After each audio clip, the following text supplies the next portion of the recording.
Okay, here's your monthly homeowner update for the Tustin area single-family residence only in the 92780. So not the condos. Condos, we have a separate video for that in 92780. We also have separate videos for Tustin Ranch and for North Tustin. So go check those out if that's what you're looking for. Let's get right into it. By the way, guys, Monday, February 14th, Valentine's Day. Don't forget, you're welcome. All right, let's go in. We're going to talk about some price data, some sales data, and some predictions, of course. And if you are interested in keeping up on these, subscribe to the channel that you're watching this video on. And we do these mortgage updates, homeowner updates once a month. So you'll get a notification that we put up a new update. So go ahead and just hit the subscribe button so you can kind of keep on top of what's going on. Even if nothing's going on, we'll still do an update. All right, let's get into it. So sales data, let's talk about sales here. So what we do is we follow the last 5 months just to kind of get an idea of trends and things like that are happening fairly recently. And we do median and average because there's just not enough homes being sold right now to get a good grasp on median just in one zip code for a specific type of property. So but it's still good to do a little cross-reference back and forth, right? So if we take a look here, our median, if you go, back to September, it was at 945, and then it kind of started going up a little bit. And it's actually increased even more up to 980 right now, which is great for the 92780 single-family residence. Now back here, we had an average of $1,075,000, so that was pretty interesting. And we had another $1 million month, but we're close. So this is actually a good sign because it's kind of putting it right there where, okay, the average and median, hey, it's kind of working out to be about the same. So that's good to know. So we're doing okay on sales prices. Prices are going up, okay, for the Tustin area. Okay, so then now let's look at the sale price versus list price. So are people paying more than list price? Are they paying below list price? Currently, and this is kind of crazy because in 92780 single family residence, people are usually, they have been paying about 104 to 105% above the, 4 to 5% above the actual list price, right? And so, but in January, people paid 7.6% above the list price. So what this means is a great indicator, because if you price your home properly, and you, it's in good condition and in the right location, all the other factors, right? Then people are going to fight over it, okay? However, keep this in mind, and we should start putting expireds up here, but there's actually homes that have expired. They've been on the market for an extended period of time and didn't sell. And usually this is because they just want to throw the spaghetti at the wall and see what sticks. Hey, put it at a really ridiculously high price. See if it sells. If it sells, great. If not, okay, whatever. But just be aware that if you do it the right way, people are fighting over these houses and they're paying more than what is being asked. So that's good. That's in your favor for sure. The price per square footage sold. Now this is actually really good. This is a good little trend here. Back in September, we were at 474, and it's kind of crept its way up all the way. Now January 2022, we're at $590 per square foot for a single family residence. Now this is just a benchmark. Again, it always depends on condition and actual location and other amenities and things that you have in the home. But it's a good benchmark, good place to kind of start getting an idea of, gosh, what might our home be worth if we decided to sell it right now, okay? And that ties into the 107% asking price, right? Let's get into sales data. I'm sorry, that was pricing data we just did. Let's get into sales data, the numbers for sales in the 92780 single family residence. So this is crazy to me. We're talking about new listings, okay? When we're trying to figure, just kind of get an idea, what's the inventory like and things like that, what's available and all stuff. September, we were at 21, dropped to 18 and 16 and 10. In January, we had 4 new listings. Now this is kind of counter to what is traditional in the real estate market space. Usually holiday season, these numbers drop way down. January, everybody puts their house on the market because they've just been waiting to get through the holiday season, right? Not the case here. This is actually quite interesting where we're at only 4 new listings in January. I want you to think about that. In the 92780 zip code, there are 7,707 single-family resident homes, okay? Of those 7,707 single-family homes in January, 1/2 of 1/10 of 1% came available. 1/2 of 1/10 of 1% became available. It's crazy, crazy how low it is.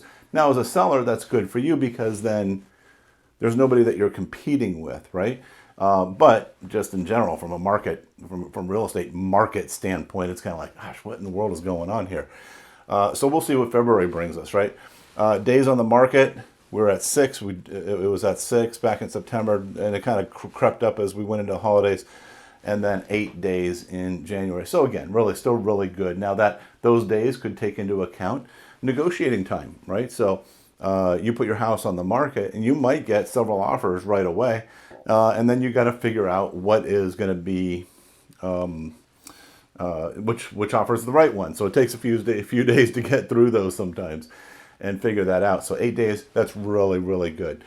Closed sales, let's talk about this. September 18, 14, 22, 12, and 14. So what's happening here is we are closing more homes that are being sold than there are coming into the marketplace. Okay, so you see this dynamic that's happening here. The inventory is shrinking even further.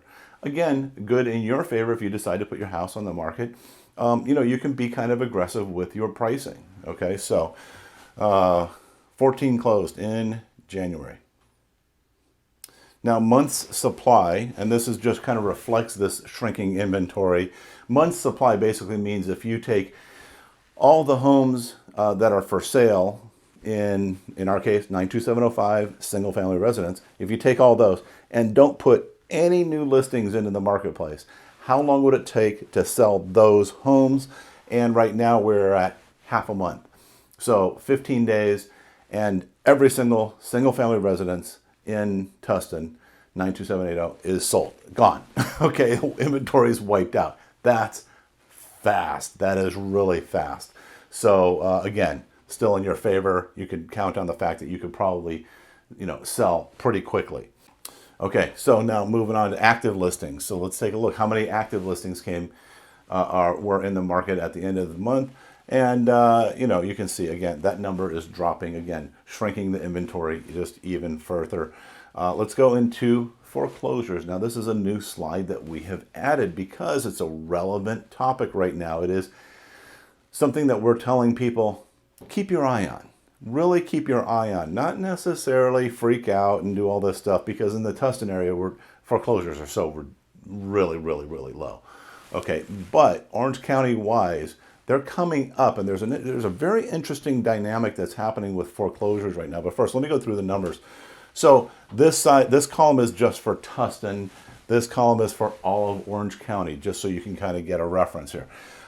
In September, we had 1 notice of default and 1 notice of trustee sale filed in Tustin, 92780, okay? And so and this is for all properties in 92780, not just single family residence. And in October, we had no notice of defaults, 1 notice of trustee sale, again, 0 and 3, 1 and 2, 1 and 0, 1 and 2, okay? So let me be clear, let me help you understand. Notice of default is the document that the bank files that says, we're putting you on notice that you have 90 days to bring your mortgage current or resolve whatever the issue is, or we're going to foreclose. Okay, so it's basically like a 90-day notice. Now, it can go longer than 90 days. I'm not going to get into the semantics of that, but just assume it's 90 days, because I think lenders are kind of getting a little aggressive right now, and I'll explain that in a second too. And then notice of trustee sale, after that 90 days, the lender can issue a notice of trustee sale, and these are recorded documents, so they're on record, okay? You get that notice of trustee sale that says that 21 days or thereabouts, after 21, they have to wait 21 days, your house will be sold in an auction. That's it. Done. It's over. Okay. It is still part of a redemption period. You can redeem your loan. You could bring it current. You could stop the foreclosure and do that. And there's other things you could do, bankruptcies and stuff like that, to get in the way of all that. Not the purpose of this video. What I'm trying to show you right now is that in Tustin, we've got, very few notice of defaults and very few notice of trustee sales being filed. But the thing I want you to watch and look at right now is for all of Orange County, here's all the notice of defaults and here's all the notice of trustee sales. Now, historically, there's always a whole lot less notice of trustee sales. That's the one that says your house will be sold in 21 days.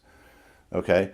There's a lot less of those than there are notice of defaults. There's usually a lot of notice of defaults and then some notice of trustee sales, because the people get the notice of default and they go, oh my gosh, we got to solve this problem. And one of two things: either they figure out a way to get their payments current and finally we solved that problem, or they sell the house.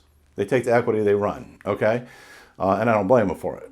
And so that logically there would be fewer notice of trustee sales. However, that's flipped. First time I've ever seen this.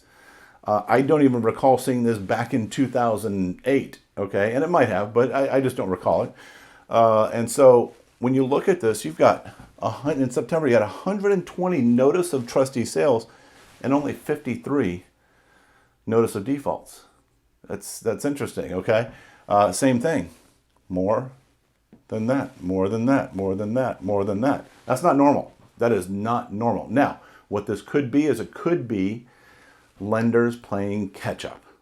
Okay, they just could be playing catch up because even during the foreclosure moratorium, they were still filing notice of defaults. And technically, a notice of default never expires, because as long as you're still not current on your loan, you're still in default. They filed the notice of defaults in anticipation of the foreclosure moratorium being ended, which had ended in September for the federally backed loans. And then they proceed with the notice of trustee sale and the foreclosure, right? So the lenders are probably just playing catch up. However, I bring this up because, and we're going to be watching this every single month, we're going to be keeping a close eye on this. If this trend continues and it doesn't switch back over again, then we've probably got a real problem on our hands, okay? But nothing to be concerned about at the moment, just something to keep an eye on, okay? So, and then the hardest hit cities right now for foreclosures, I'll tell you, is Garden Grove, Fullerton, Fountain Valley, and Laguna Beach, if you can believe that. So good, interesting information. And then here's some predictions. But before we get into predictions real quick, I just wanted to mention, if you're thinking about selling your house, guys, there's no need to pay really ridiculously high commissions. Ask us about our 1% listing fee. Just give us a call. We'll explain to you how it all works. And then if we can help you out, we will. We do everything that all the other agents do, but we do it for a whole lot less. So feel free to reach out to us. Just give us a call on that. So going into predictions, we talked about this last month where we said, every year, these green dots represent December of every year, where the new listings really dips because of the just people not putting their house on the market for going into the new year, right? They just want to wait till after the holidays and get going, like we talked about before, and then it always goes up, right? It always, the boop, boop, boop, they always pop right up. And usually it does this. And generally speaking, for the whole Tustin area, this happened. It's just very unique that in the 92780 single family residence that hasn't happened. So I expect in February, we're going to see a whole lot more new listings come into the marketplace. And you just keep an eye on it because, again, the more listings that come on, the more competition and things like that. So this isn't a prediction as much as it is just like acknowledgement. Yeah, okay, right, that was supposed to happen. In our case, it didn't happen, but it will probably happen in February because it almost always does. Okay, and then, but these are things that I'm looking at when I'm sitting here going, what is going on in the marketplace that I need to pay attention to. And right now we've got this. This is an article just came out a couple of days ago. Breaking news: national debt hits $30 trillion as economists warn of impact for Americans. Now, you go in there and you say, okay, well, what's the impact on Americans? Well, the cost of living in general, you know this, you felt it, the cost of living is going up.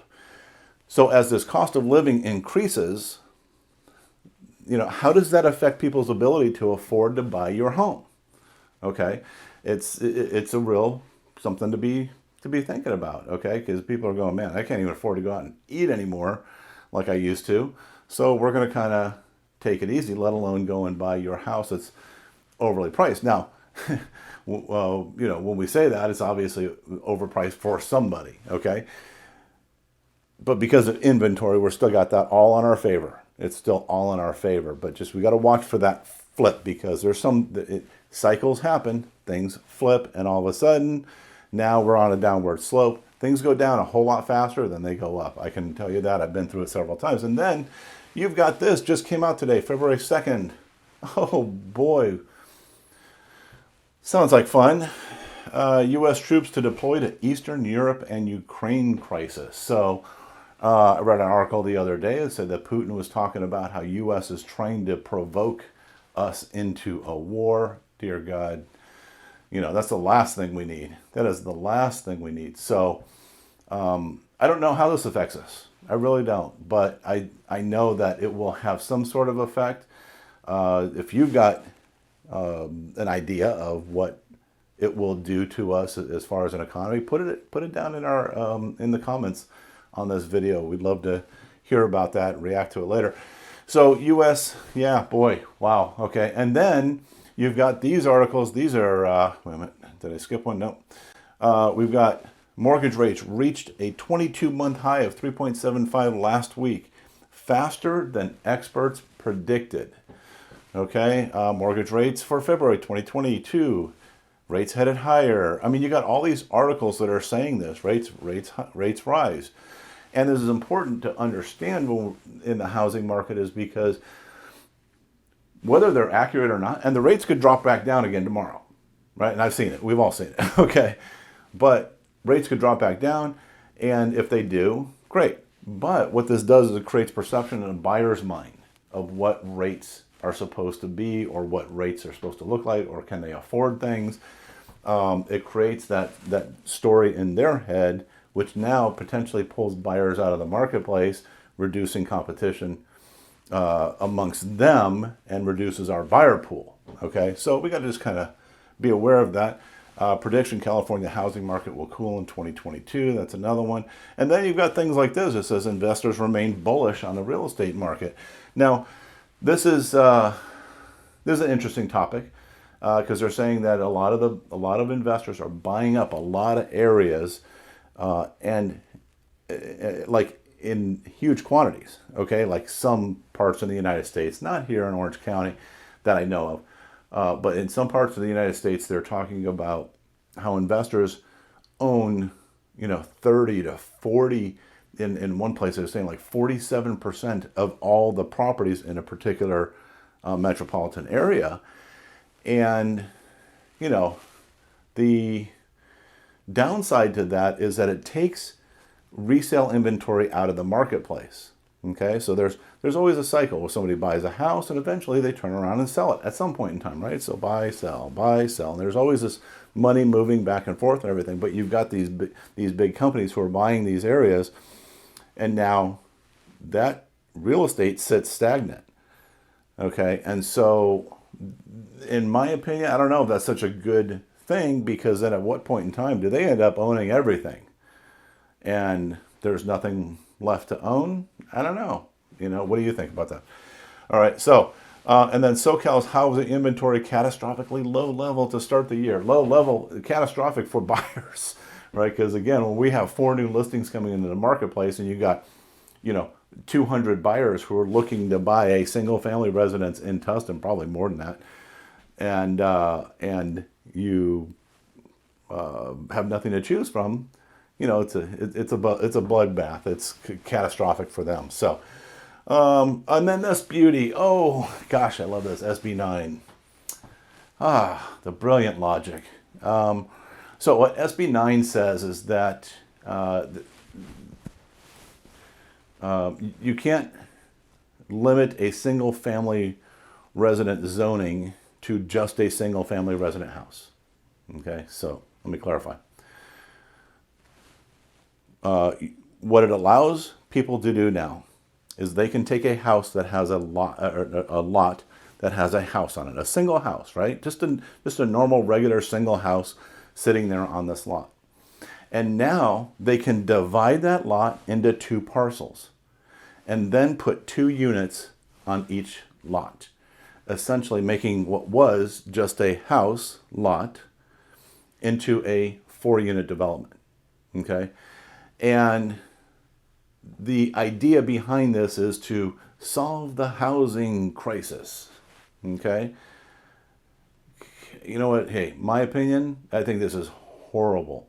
This is the worst thing that can be done because it doesn't solve the housing crisis. It really doesn't. Here's what it does. In my opinion, it destroys neighborhoods.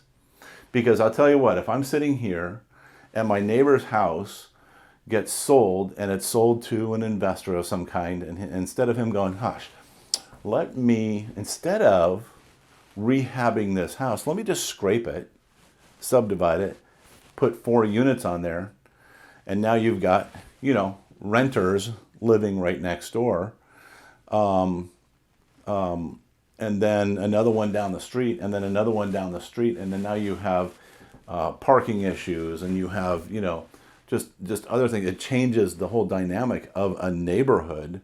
I just think this is horrible. I think with the, if you ask me, there's so much land out there that the government owns, whether it's the state or the county or, federal government.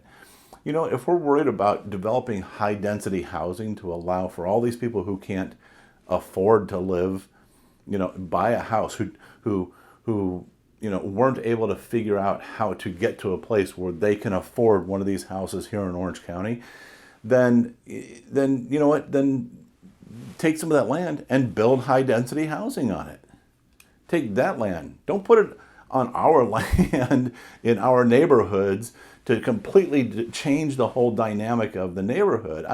What's your thought on about it? There's so many people who are sympathetic to the idea of, oh my gosh, there's so many people who can't get into affordable housing. Well, it's a supply and demand thing. It's, an economic thing. And, come up with a better solution. Don't destroy neighborhoods because of it. So anyway, guys, that's it. Call, text me at any point in time. If you got questions, you got comments, you just want to chat, you have questions about your real estate, you're thinking about selling, anything, whatever it is, definitely give me a call. I'm happy to talk to you anytime, any day about real estate. It's what I do. By the way, there's another great video popping up here on the screen that you should probably watch. Talk to you soon.